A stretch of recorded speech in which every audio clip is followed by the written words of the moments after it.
Good afternoon, everybody. Amp Repair Guy at amprepairguy.com, 203-892-4119.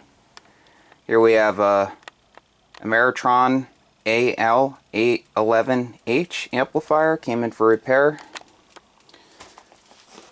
One of the tubes had failed. Meter protection diode was shorted.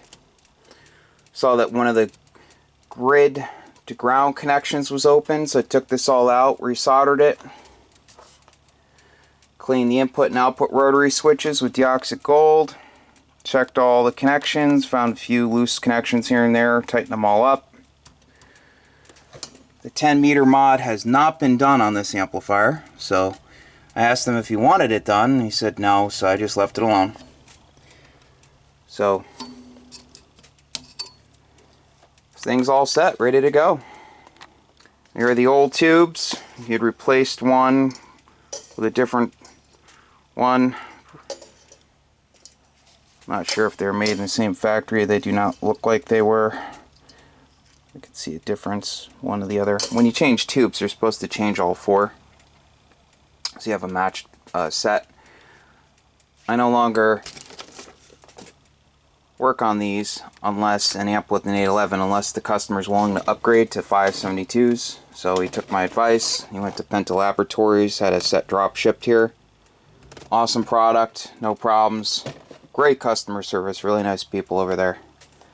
So plus the warranty.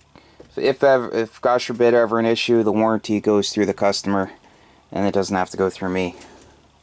So check the SO239 connectors, and this thing's all good. Please like, share, and subscribe.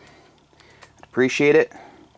I will not be posting for probably about a week. I have some work lined up at a few different stations around this area, so I'll be doing that. But once I get back, I have a whole bunch of other amplifiers to get to.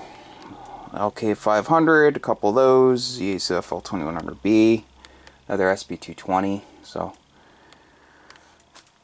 just waiting on parts. So thanks for watching. Have a great day. Take care.